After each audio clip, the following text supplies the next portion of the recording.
Hello, Radiant One, and a very big and a very warm welcome to Mastery, the show and podcast for brilliant spiritual beings just like you, having a human experience and wanting to lead with love in work, business, and life.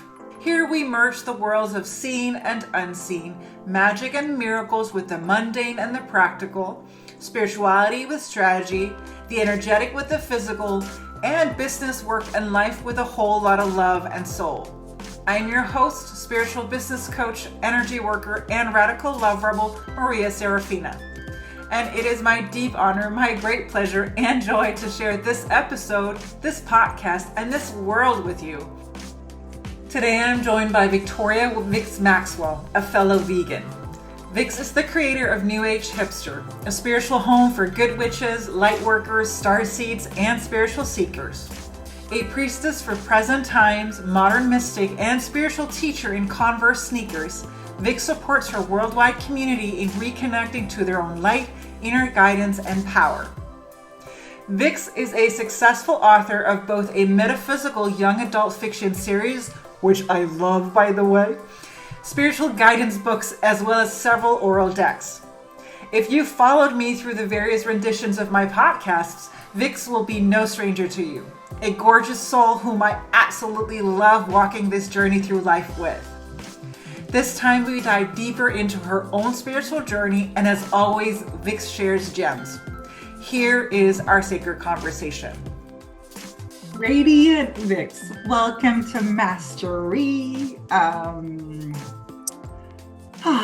It is so wonderful to just be in your space and your presence once again. We've met before, but would you like to start out by just briefly introducing yourself, who you are and what you do, your magic in this world, please? Yeah, sure.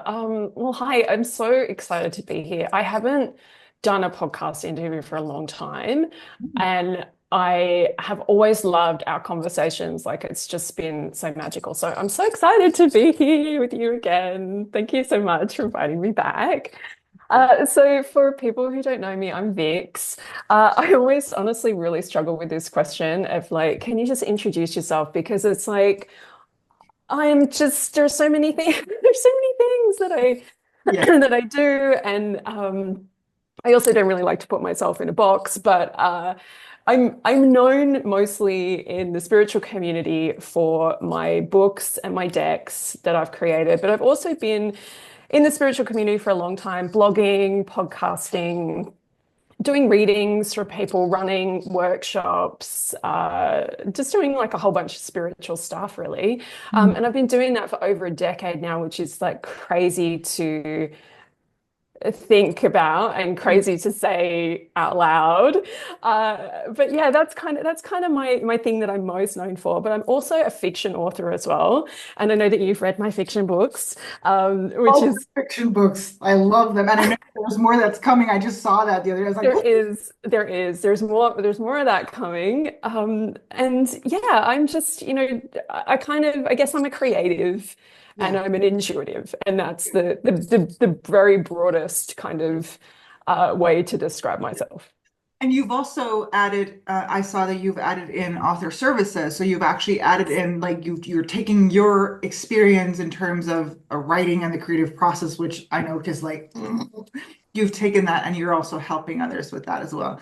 And Yes. one thing that I want to add, because again, we know each other, like I follow you, we're connected, we've been connected for years and years and years. That is also you have, in my experience, you have a very particular take on spirituality in the way that I remember years ago, I don't even know where it was, but you described how you're when you started working with tarot, how like people were doing it in a certain way and you had to follow the books, and you were talking about how you felt out of, I don't know, out of sorts, but out of place in terms of, because you were very intuitive in your approach to it and in your, like, what is the card telling you? What are you seeing? What's coming up for you? Which I absolutely love. So I just wanted to add that in as well, that you have a very, in my opinion, very particular empowering perspective, because you're bringing the power back to people. Like you're giving them, or you're mirroring, like you're supporting them in reclaiming their own power, if that makes sense. Is yeah. Yeah, totally. And I think that is what my work has always been about, whether I'm doing readings or author mentoring or, tarot, whatever it is. My opinion has always been that there is no wrong and right way to do spirituality. Mm, There's just the right way for you. And yes. so my job really is just to help people find their way to do things Yeah. rather than force my way on Yes. anybody. Yes, yes. And it's for me, for me, it's exactly the same. Like most people who come to me as clients or even just friends or people are like the whole boxing thing. Like they come to me when they're tired of trying to be put into a mold or into a blueprint or into a fit of, oh, you just have to do X, Y, and Z, and then, this will happen. It's like, well, yeah. And then life happens, right? And then, so that's where we've already taken off. My first question today is going, well, my second, well, I don't know whatever number this is, but is going to be like, how did you get started? Because I know that you were a teacher, special ed teacher before. Like, when did your journey with spirituality begin? Are you born open or are you not? Like, I wasn't born, I don't consider myself to be. But when did your journey with spirituality begin? What happened? Like, what happened? I feel like I've told this story so many times, but I'm going to tell like a slightly different Go part of the story, just for ahead. something different. Go ahead. So I kind of always like when I was really young, I think I was born open.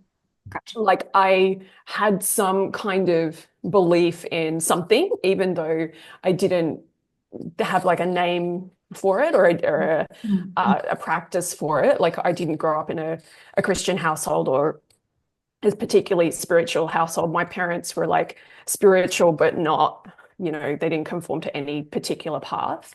They were just kind of open to things.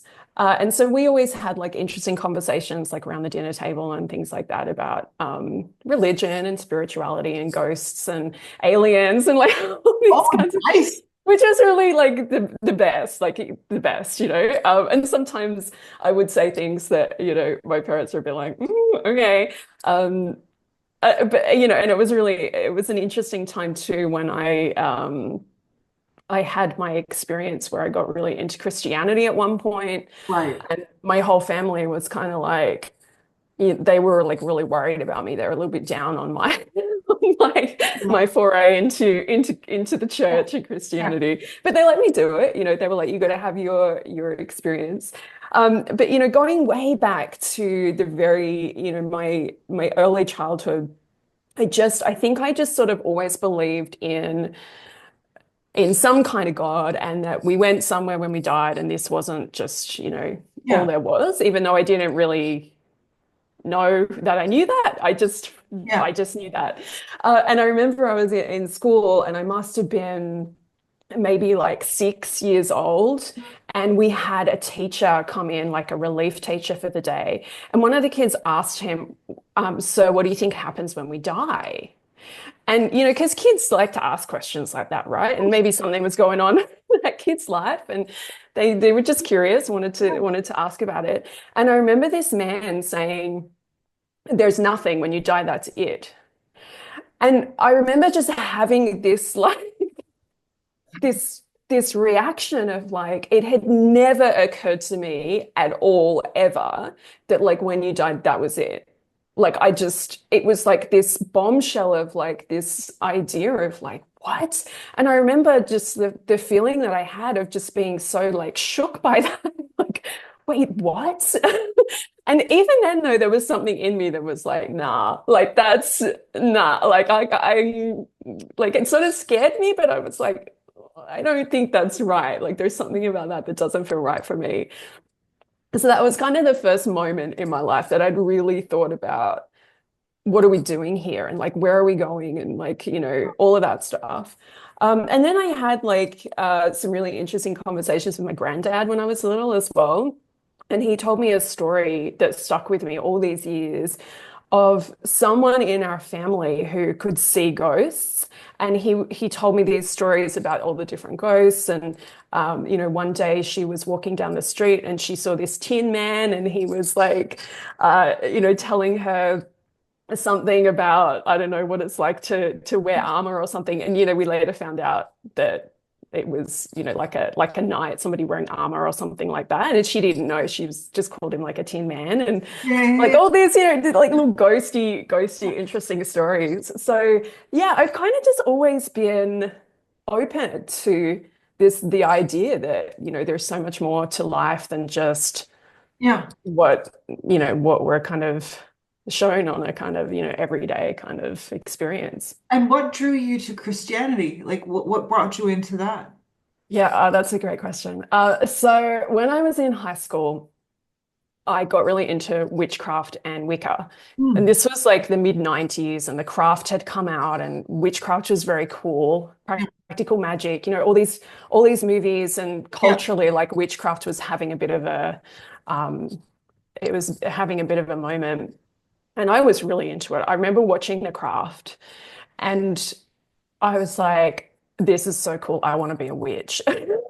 Like, I know The Craft, like at the end, that it's not so, there's a lot of messages in that movie that's like, you got to be really careful about what you're doing with your practices.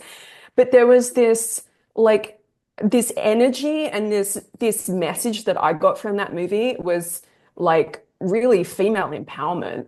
Hmm. And as like a teenage girl, I think so many of us when we're at that age, we feel really like we don't have any power. Hmm. Like, who listens to the teenage girls, Like, And no it, one listens to you at school, no one listens to you on social media. Everyone cuts you down for liking the uncool stuff. and that's the thing today, right? We grew up without social media because Oh, and yeah. like I can't imagine growing up with social media today. Like and you see it in the statistics, right? With teenage girls and boys, like it's just yeah, sorry. No, so the Yeah, craft. yeah, yeah, totally. Yeah. So there was something in that movie that to me it was like these girls are connecting with their power, the power of the earth, the power of the goddess, Yeah. and they're like empowering themselves.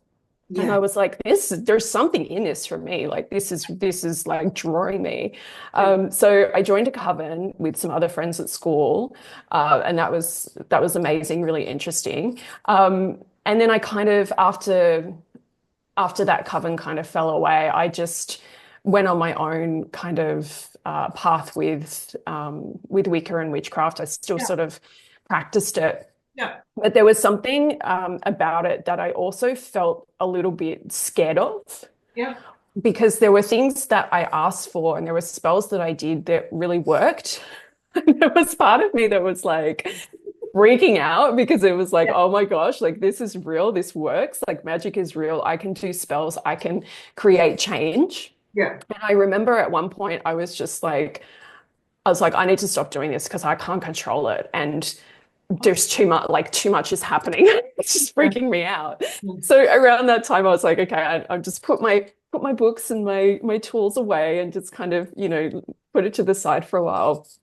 And then I met a bunch of people who were really into Christianity. There's always a guy, right? Like whenever you get, Wait, sorry, whenever you, I just want to highlight something you just shared because yeah.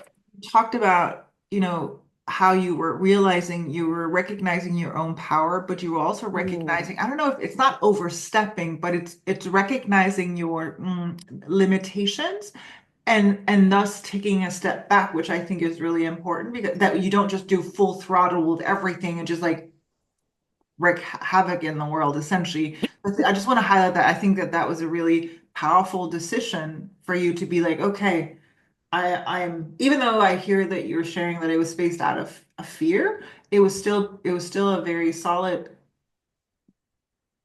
decision for you to be like, okay, I'm just gonna put this to the side for now. So just sorry, I mm. wanted to highlight that. And then Yeah, yeah, yeah. I think there are a whole bunch of different reasons that I was feeling like that, yeah, but I think it was, we talk a lot about fear of failure and fear of not being good enough, but we don't talk that much about fear of your own power, fear of your own success. And that's definitely what I was experiencing then. It was like I was scared of my own power, of my own ability to do things. Like I was just like, oh my God, like yes, this is too much for me. yeah, Um, Yeah. But of course, came back around to it and it was all good. Hey, thank you. Sorry for cutting you off there. It was just, I felt like Yeah.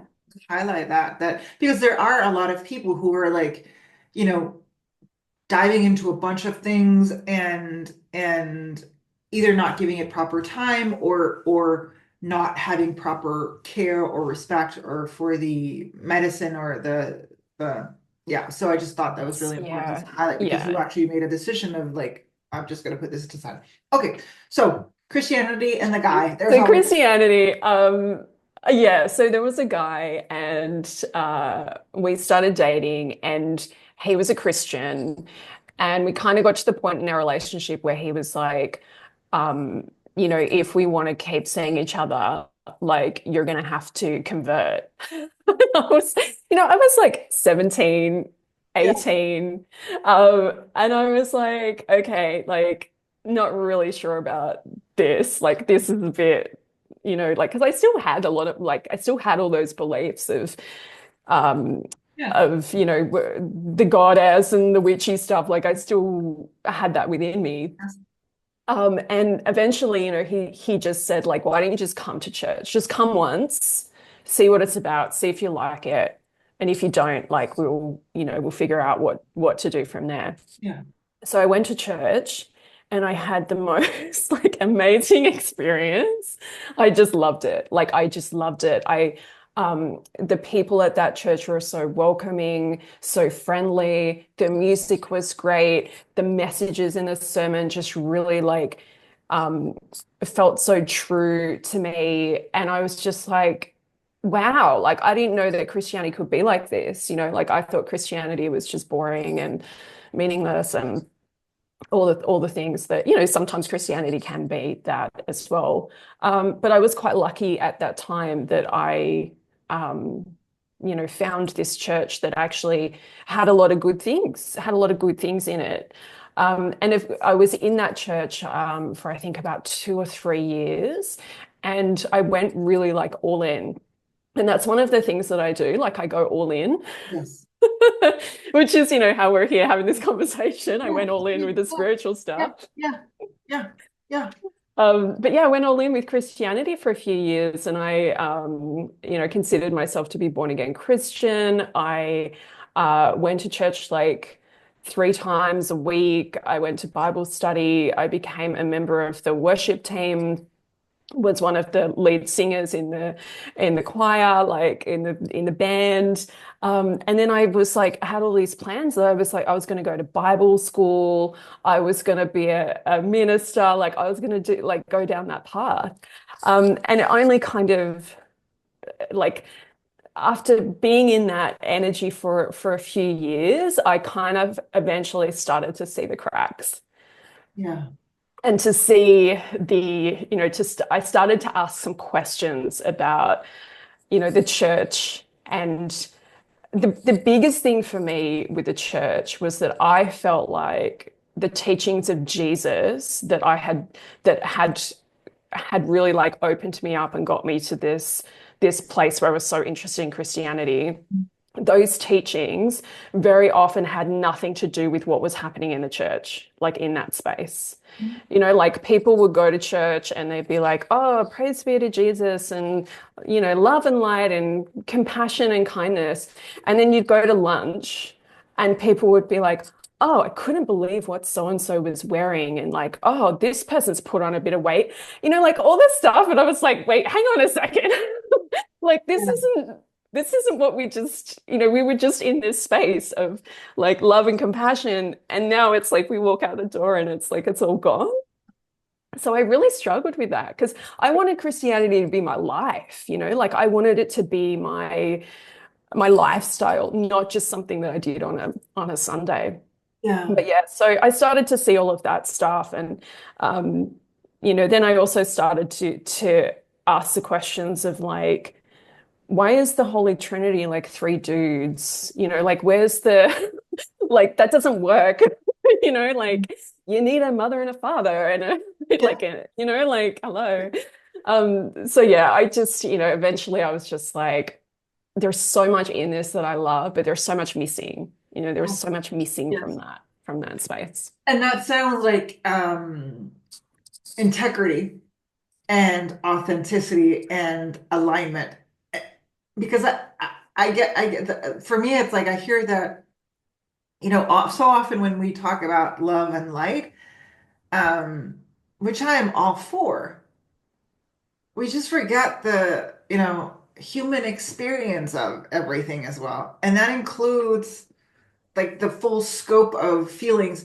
And if you're I suppose you're compartmentalizing that, like, okay, this is the space where we go into love and light, and then we come out and we just ditch people. Like, Yeah. I remember one of the first things that not first things, but one of the things I early on abandoned in terms of with a friend. I remember that we were like a colleague of mine who was also a dear friend. We would go to a coffee shop. People at our work didn't know that we were friends outside of work, so we would go to this coffee shop, and then we'd be gossiping, and I just remember feeling very icky about it, and I had to voice it out to her eventually, like, I don't want for us to be bitching and whining about other people anymore. I don't want to be gossiping about people. I have a very strict policy today. If I say something behind quote unquote people's back, I will also tell them to their face. I don't say any, and I don't have that bitching and whining today. It's just because just the energy of it is just off or wrong. Like, be clear, be direct, be open, be honest with people. And I've been in spaces where it's like the moment you get on the inside, like everything looks so fine on the outside, and then you get on the inside and you're like, I've had that experience as well, like a few times where it's like, but you've taught me this, and now I come inside and then I see the whole thing is rotten. Like, no, fudge off. Like, that's not good. So, and also, so what I hear in what you're sharing is that it's essentially the love part that was in the church. There was deep love, but if you're not willing to clean up your house, like if you're not willing to have it, yeah. Okay. Yeah. So you left the church. Was that like a burn the bridge, or was it like thank you? And how did you, because getting yourself, I can imagine, because I remember when I was in a space where I was heavily intertwined with people both on the inside as well as clients and customers from the outside. It took me a long while to be able to detangle myself from that, because it was so heavily ingrained, and I stumbled for a very long time. It really tilted my axis for a while, because it was, yeah, and I was only in it for a very short time. So how was that moving out of, or getting out of, not out of, but like, I don't know if you want to use the word distangle, but like, how did you remove yourself, or am I making any sense in terms of my Yes, question? Are yes. you Yeah, no, you are. my question on an I'm energetic? getting it. Yeah, I think it's really hard to leave any kind of community, right? Like any community that you go into, Yeah. it's really hard to, because you get into a community, like I went into the church and I made so many friends, and I spent so much time there. Like I'd go on Friday, I went to youth group. Mm. Um, on Sunday, I went to church twice. So we'd spend all day together with all the church people. Yeah. And then on Wednesday, we had a Bible study. So it's like you're seeing these same people, like they become your life and they become your best friends. And it's like they become your family. And this is one of the things that can be so difficult, is like, they do become your family. And as much as there are good things in Christianity, some of the things that I experienced in the church was like this messaging of like nobody else understands you, like nobody else understands this path or your love for Jesus, only we do.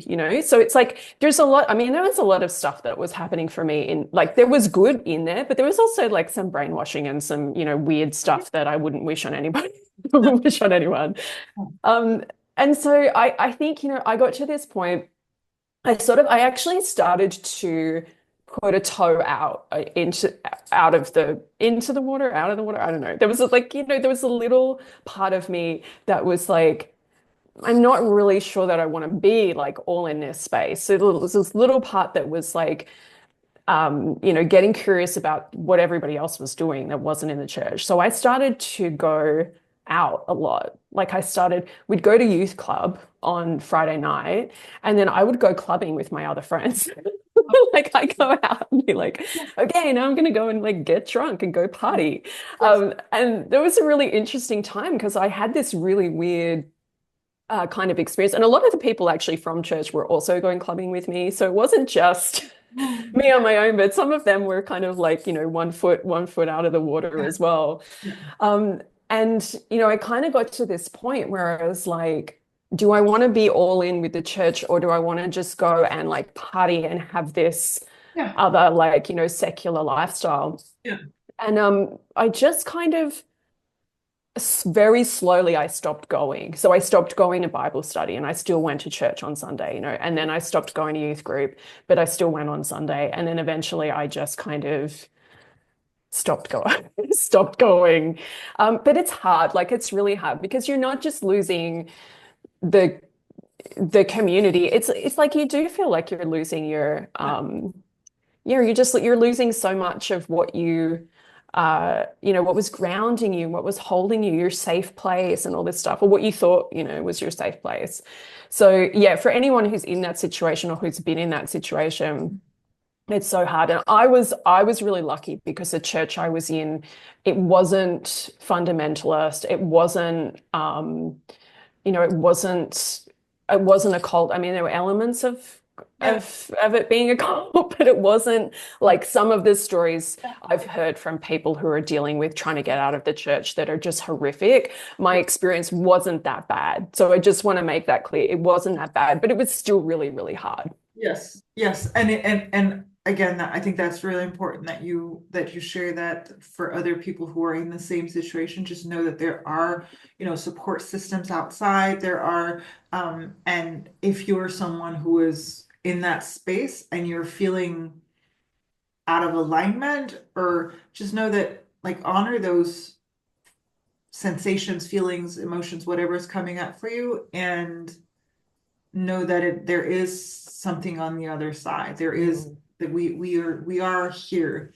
And I think that for me, I think maybe that's where, spirituality can get whack, is when, because there are like a lot of different sects and cults that are sprung out of spirituality and that are keeping people trapped. And when I say trapped, it's not because it doesn't happen from day one. Like it's a because if it happened, it's the same thing. If you meet a man and he slaps you on the first date, you're not going to go out with him again, probably. But it's like it's the abuse but it's like it's slowly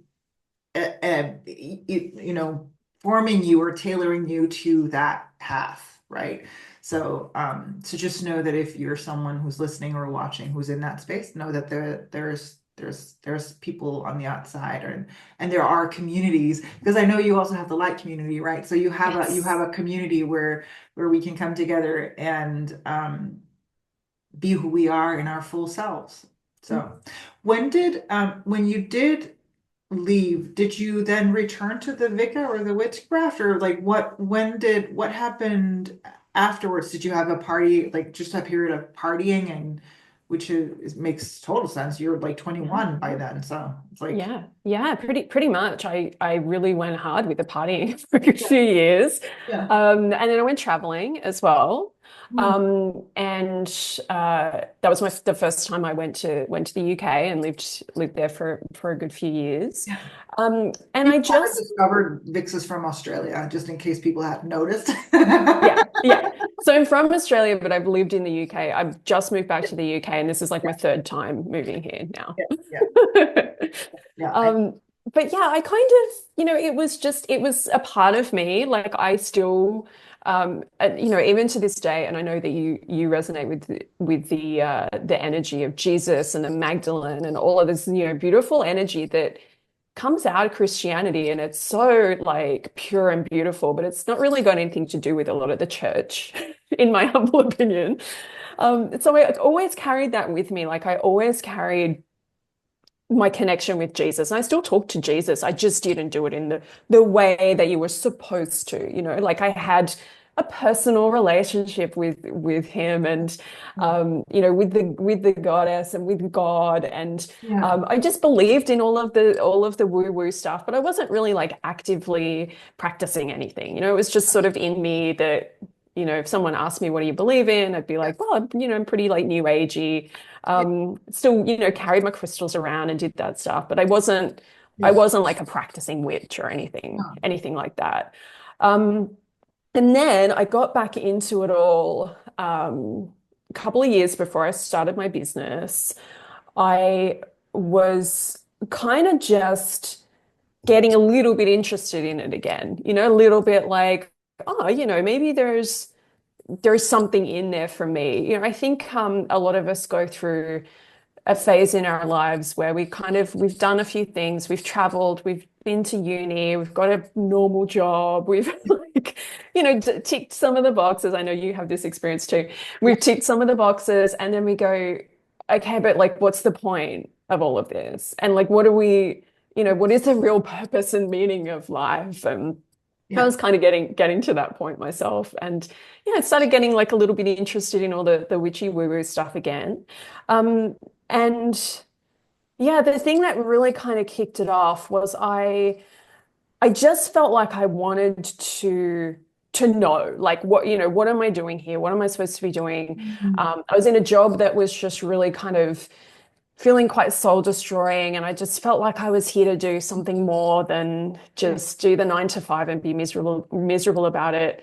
Yeah. Um, and so I started to do these like meditations online, like open your third eye and Mhm. like find out your life purpose and Yeah. and all this kind of stuff. And I was like, okay, yeah, I'll just sit here and meditate. And the meditation will tell me, like, the spirit guide will come and tell me what to do. None of it was working. Like none of it worked. It's like, come on, I'll just open my third eye and I'll see everything and I'll see my future and everything will be great. And none of it was working. And I was getting really, really frustrated. Yeah. And then I heard like really clearly, it was like the first really clear guidance that I'd ever had, I think, in my life. And it said to me, you've got to learn how to protect your energy because once you open, you'll be so open to everything, and we can't let you do that until you know how to protect your energy. Oh, And I was like, okay, like that's interesting. And wow. so then I went on this journey of learning how to protect my energy, Mhm. which was the best thing I've ever done in my life. Because not only did learning how to protect my energy just suddenly open up everything. I didn't have to do this like, oh, come on, I got to get the guidance. It just started happening. Yeah. But it also changed everything at work. It changed all of my relationships. It changed the way that I interacted with Mhm. people. I stopped bitching and moaning about everybody and Mhm. everything. Like I started taking responsibility for what Mhm. I was putting out as well as what I was Yeah. drawing in. So that was kind of like this really big catalyst for change in my life because I never thought I was psychic. Like I never thought I was always woo-woo. I was always interested in this stuff, Yeah. but I never thought I had the ability to hear spirit guides. Like I always thought I'd have to pay somebody to to give me the guidance. Yeah. Yeah. And then when I started to protect my energy, it was like things just came in, and that voice, that loud, clear voice, just gave me the guidance that I needed. And that's kind of how we ended up here. And that's like, okay, again, I really want to emphasize this for those who are seeking, because I suppose it sounds like you were seeking not within yourselves, but within the world. And it comes from within. And you know me, I have a complete, like, I understand the whole idea of protecting energy. I just come at it from strengthening the energy. Like I come at it from a different perspective. Um, and I'm like, I'm so jelly because my first quote unquote hearing, when I heard of like being told by guys, mine was like WordPress related. I all day I've been sitting at, but I kid you not, it's so I had this, I was working on a website. I was like I'm nerd, I'm technical. So I had been working on a website and there was something that I didn't know how to do. I couldn't figure it out. And I asked I kept asking the question inside of my mind, like, how do I do this? And then I started letting go and I was doing some other stuff. And all of a sudden I hear, and I also see someone saying, okay, but you just got to go here and do that and then click here and then do that. And I was like, what? I was like, what? I love this. And because like again, it was I get a goosebump. It was so quote unquote non-spiritual. Like it was technical. I'm like, and I did it, and it works. And this was not something that I've been taught. It wasn't like I hadn't been shown how to do this. So I was like how is this? So I'm like I'm so jealous. Like when people are talking about the whole being spiritual and listening to the like mine is always like me, like it's business, it's technical, it's how do we get from it, like it's just yeah, I don't see debt people, I see solutions to businesses or products and services and all of this, like that's my thing. But it's like, so when you share that, I'm like, oh, I would have loved to have that, like, ooh, sorry. I But love that story so much. Like I just love that. That's yeah. amazing. Yeah, it is. And I'm sharing it because I want people to know that yours might not be like it doesn't Hmm. have to look the way that you think. It doesn't have to be Yeshua showing up, which again, we have the same relationship. And also I have with the Magdalene, right? I remember her showing up and I'm like, what are you doing here? And she's like, bitch, please, like, did you not? You've been podcasting about me for 6 months. You didn't think I was one of your guys? And I was like, okay. Like, it was like I was like, okay, well, who was I to assume anything? Oh my God, So I the love it. yeah, so that was this. I'm assuming that was because you were a special ed teacher, right? Like, am I right? Hmm. Yeah. And Yeah. so when did you? What made you make the jump out of that and into the woo stuff, as you call it?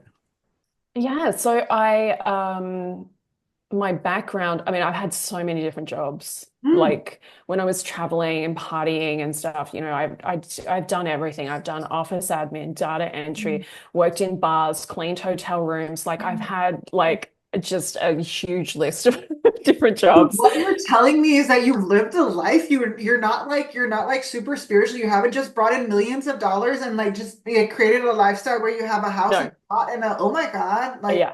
Yeah. Yeah. And there's something about working in hospitality, especially in hotels, especially cleaning other people's hotel rooms, that really builds a lot of character. yes, and you get to be in a lot of different energies. Oh yeah. Oh yeah. Yeah, So anyway, I did all those jobs for yeah, for a number of years. And then I kind of got to a point where I was like, I want to live my dreams, like I just had this like I want to live my dreams. I don't want to just live my life. This has been great, partying, yeah, traveling. yeah. It's been awesome. It's an experience that I had to have, and I'm so grateful for it. But now I want to just like live my dreams. And my big dream was to act and to sing and dance. And so I went to school. I went back to uni, and I did music theatre for like 4 years. I studied and trained to do that. By the time I finished that, I was completely burnt out and never wanted to perform again. Mhm. Um, and then I went into teaching because that's like, that's kind of one of the, there's a handful of jobs that you can get when you have a performing arts degree, but Yes. going into teaching is like a sensible thing. So I did that. I trained as a drama teacher. Oh, And then I worked for a couple of years teaching drama and English in high schools, which was again very character building. yeah. And then I started to work with a lot of kids who had autism Mm, in the schools that I was teaching at, and I just fell in love with it. I just fell in love with that kind of that environment, and mm, I thought that these kids who had mostly they had autism, but there were kids who had lots of different other difficulties as mm, well. And I just felt so drawn to it. And I was just like, I think this is what I'm supposed to do. Like, I think I'm supposed to support these people.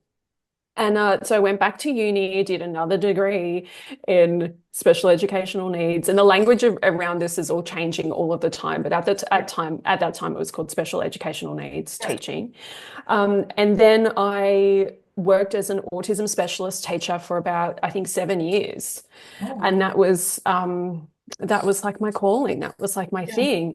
And I loved it. Like I absolutely loved it. But what I really, really struggled with was the education system. Yes. I could not cope with the system. I had all these ideas and I had, I'd done all my own research. I'd done the study. I'd worked with these kids for years and years and years. Yeah. And I felt like I had a pretty good idea of what would be Yeah. helpful for them. And Yes. I was consistently, constantly told, you can't do this, you can't do that. Mm. Like I was in trouble for doing too much art in the classroom. Like it just, I mean, come on, like, can we let these kids do some art? Yeah, this is like so good for them. Yes. But yeah, I just got to the point where I felt like I couldn't serve and support those children in the way that I knew that they needed to. Mm. And it was just so frustrating. And I just got to the point where I just felt like I needed to get out of there because I couldn't do the job that I wanted to do because I was just constantly, told, no, you can't, like, no, you can't help these children. It's Sorry. it's so interesting how we're not seeing the gift that people with autism are giving Mm, us. mhm, mhm.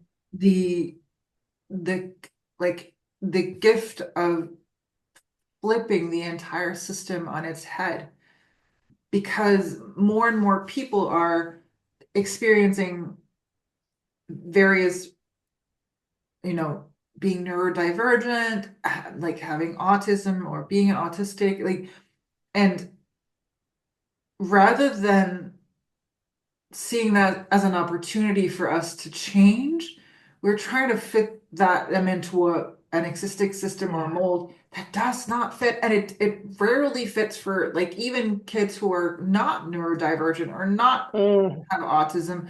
Like, yeah, it's part of like, I don't know why I'm getting emotional, but also knowing I have friends who are autistic or have autism and listening to their stories of how they've been forced to conform and and that's what makes me emotional because I want everyone to be their true full selves and to be met with love as you are in truth, like not for performing if something that you think you have to perform in front of me. I don't know if that makes any sense. Okay, so you chose to abandon that. hmm. Yeah, and like everything that you just said is just so spot on. I resonate with that so much because I was seeing so much of that happen in the education system.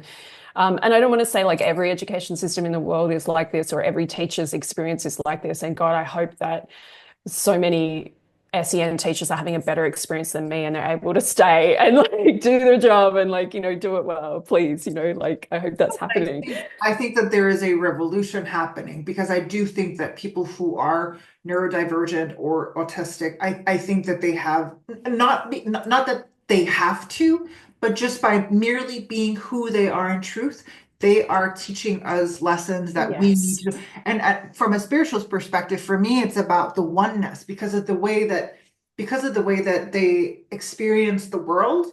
Um, we live in a world of polarity of duality and we see black and white and love and hate, but as my journey has expanded through life, I'm moving into oneness more and more, and I see how people who are neurodivergent or have autism or artistic, they are born that way, like they have it from the beginning. It's a massive gift, and so I do think that there is a revolution happening, and I think eventually, yes, I do think that school systems across the globe will have to, because we can already see it. There's so many people who choose to homeschool or home educate for this particular reason. Yeah. Yeah. Sorry. Yeah, sorry. So you chose to abandon that and then move into what? Well, I was still teaching when I started my spiritual business. Yeah. And my spiritual business was never really supposed to be like this big thing. It was just that I just wanted to make a little bit of money so I didn't have to go to school, so I didn't have to teach anymore. You know, it was like, if I could just make a little bit of money doing this, I can get out of the situation I'm in and figure out, you know, what's next.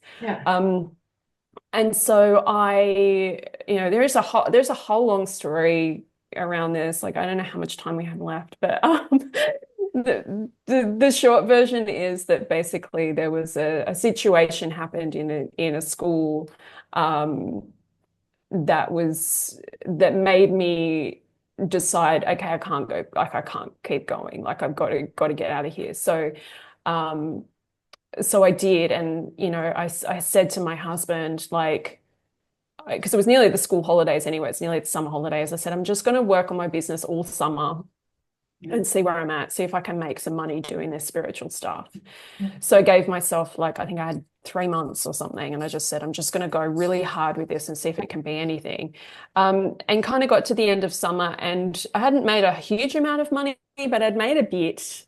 And I was like, I think maybe I could grow this. So for like that first year in business, I just absolutely worked my butt off and did so many readings, like huge number of readings. And I also did courses. I taught people how to protect their energy and spiritual development and all that kind of stuff.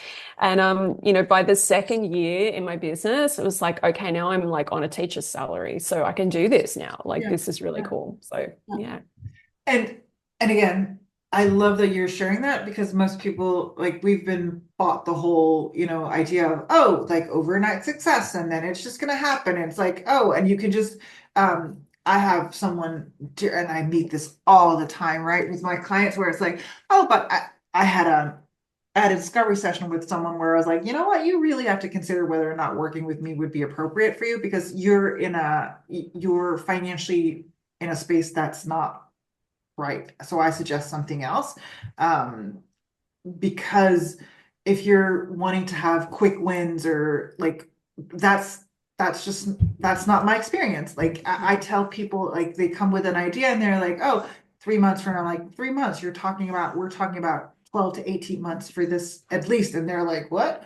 Because everyone else is selling the idea that, oh, this can be done in, and maybe it can, like, again, maybe it's just me that's not the magical unicorn. Maybe it's just me that's like, in my experience, things just take time.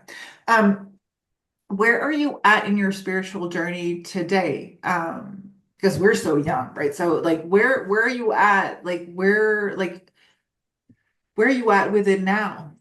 And where am I at with my spiritual journey? Because I know that You you know, added Kundalini, like there was like you had added Kundalini at one point as well. So I have done so many different things on this path. I've been interested in so many different things. I got really into Kundalini yoga during well, a few years before COVID, but 2020 I took my teacher training, got really into that. I was you know, doing it every day, like was really just went hard with that, went all in, went all in. And you know, since then I've spent a little bit of time learning more about ceremonial magic and that kind of thing, which I've loved learning about that. That's been amazing to bring that into my practice. But I feel like I'm at a place now, and it always changes, right? Like you always see people have these hot takes about your spiritual practice and how you're supposed to do things. And you always see people saying, you've got to do discipline and you've got to go hard and you've got to show up every single day and do the same thing every single day. And then you see people that say, no, don't do that. Just do whatever you want. Do what feels good. Like, just find your own way. Don't follow the rules. And I think both of those things are good and true. yes.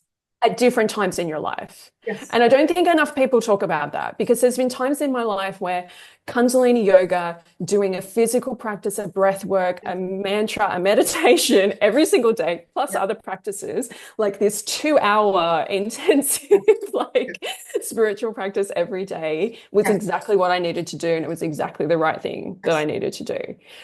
I'm at a place now where I have a couple of things, just a couple of things that I do Yeah. every single day, Yeah. and then the rest is like optional. Yes. And I'll do what I feel like doing, whether it's chanting or physical practice or going out into the woods and talking to a tree or whatever it is.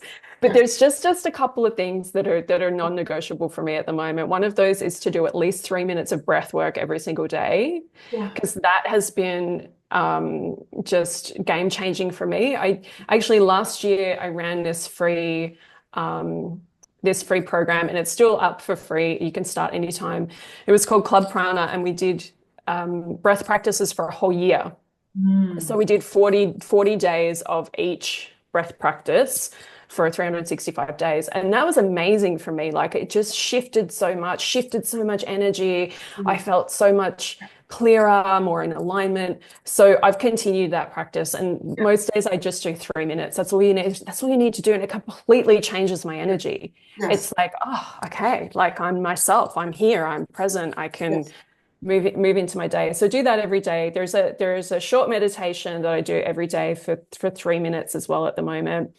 And then I also do like some visualization and affirmation, like energy work. Yeah. And I say some prayers, talk to my guides. Yeah.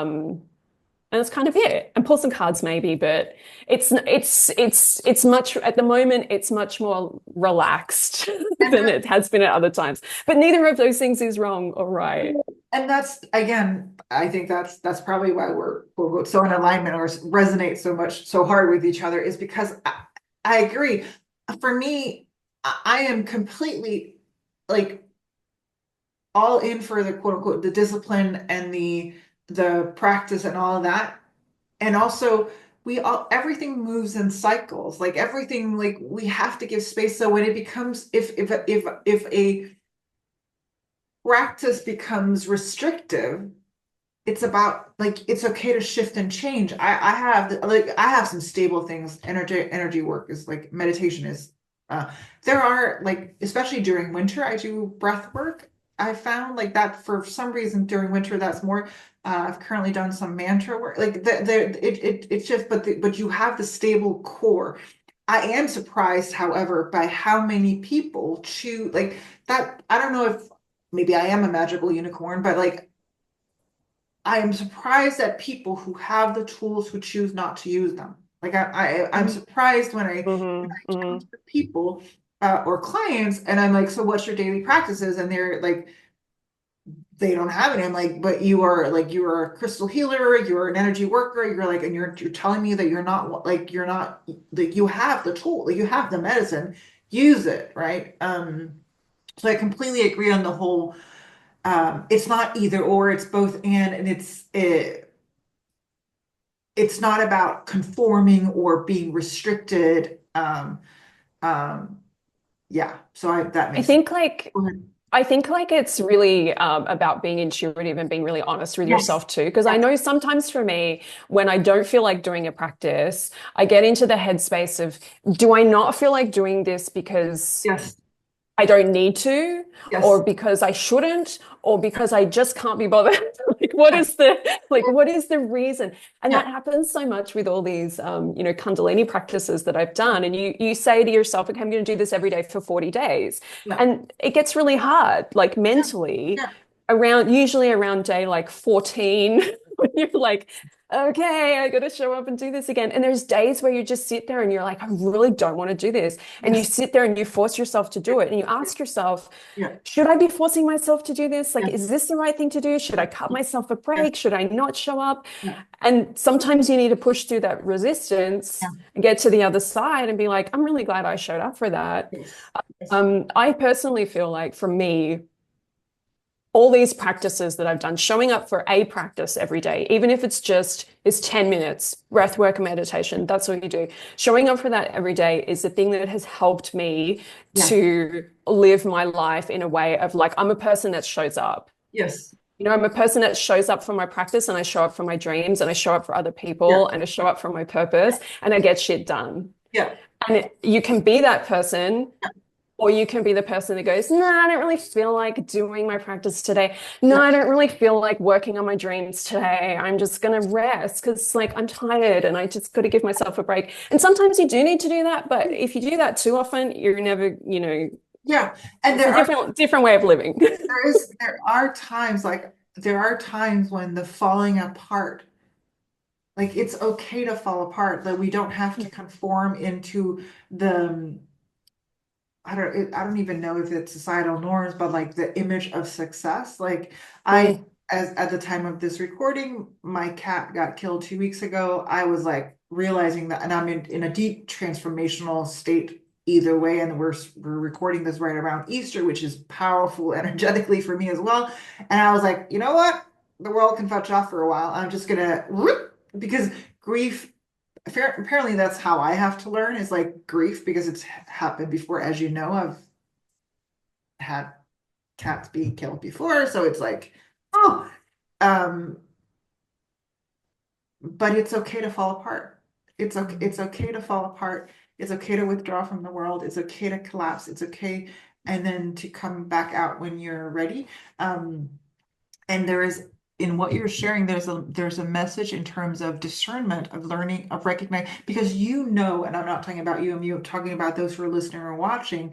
Whether it is whether you're not showing up for your practice, after which you will know, should I have shown up? But rather than kick yourself in the head for not having mhm. show up the next day. Give yourself grace. Recognize, okay, this was a lesson. This was a wrong choice for me. I am now choosing to do it today and to move forward with this. Because for me, love is the way. So it's about that. Yeah, absolutely agree with that. Do you have it? Like, I don't know. Is there any final words? I was gonna ask you, do you want to answer the question about what mastery is to you, or are we complete in terms of? Oh, I do love this question, and I think it follows on so beautifully from what we were just talking about with Yeah. showing up for your practice. Um, I feel like mastery for me is really just about doing your best, Mm, like whatever that is on the day, yes. like Yes.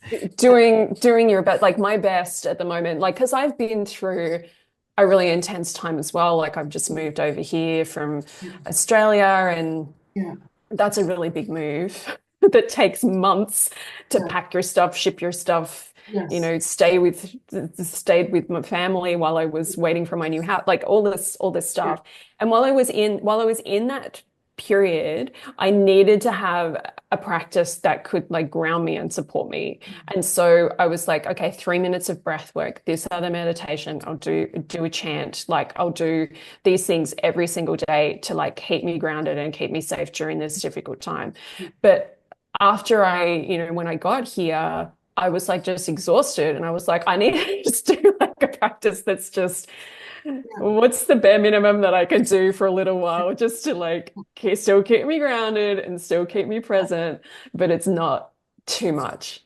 Yeah. And so I think with mastery, sometimes mastery is you do a Kundalini Yoga Kriya every single day for 1,000 days and you show up and it's amazing. And other times it's like, I'm just going to sit in silence for 1 minute every day to just connect with myself and, Yes. whatever that is. But so I think for me, mastery is like, it's doing your best, whatever that is. And I think we tell ourselves all these stories about, oh, but I'm doing my best. I notice when I Yeah. find Yeah. myself saying, I'm really doing my best, and I'm like, am I though? You Yeah. know, Yeah. like, am I doing my best, or am I just, in an energy of I'm playing the victim, or I'm Yes.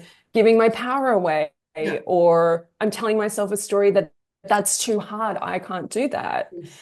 Um, and so, yeah, it's like, what is your best, or what is the best thing for you Yeah. at that time? Yes. Yeah. That is so beautiful, because oftentimes when I ask this question, people tend to have like, we're not allowed to be masters. And I find that my ability to recognize my level of mastery in certain areas also allows for me to recognize my level of newness and beginner in other areas. Mm-hmm. And sometimes in those same areas all at once, there is no I am both the master and the student. I'm the beginner and the teacher. I am both, and I am whole, and giving ourselves permission to be, because it's very much about being present with what is. And when you say like those questions that are coming up for you, when you start to question, oh, is it this or is it that? Sometimes the best you can do is just let go of the question, or let the question, not even let go of the question or try to let go of the question, just be with like, right now there is a question of this. I don't have to act on it. I don't have to find the answer. I just have to be with the question, and eventually the answer will appear. Whether it's now, in a year, or 10 years from now, or when we move into the light, we'll see that the answer. I don't know. I love that. I love that way of thinking about mastery too, where it's like you're always a master, but you're never a master. Like, Yes. Like owning, yeah. because that was like when I started Mastery, this podcast, when the name came to me, I was like, I can't have, like, what are people gonna think about me? Like, but I realized, you know what? It's fucking time to own how good you are. Like how, the level of Mm-hmm. mastery that I hold in my life, in my spaces, with my clients, in my just overall, because that does not take away from me recognizing that I am a beginner and a student. And it's again, it's not both, it's not either or, it's both, and it's the oneness. It's not the polarity or the duality, it's the I allow myself to be all of who I am in that space. Oh, I love that so much. Thank you. And thank you so much for having been part of Mastery. I am going to link to, there was Club Prana that you shared. I'm going to be linking to Light Club and to all of your stuff, so people can go into the show notes and check. There will be links for things. And yeah, just thank you for showing up. Thank you for being who you are. Thank you for sharing your journey with spirituality with us. Thank you. Thank you so much for having me. It's always such a pleasure to hang out with you. Welcome. And like I said, to everyone listening, find everything in the show notes. Sending everyone lots of love. That is what I had for you in today's episode of Mastery with Maria Saraphina. I hope it served you well. For all the deeds and details, click the link in the description and help me spread the love of this transmission by sharing it with a friend or on social media, or leave me a comment or review. Have a wonderful day. God bless.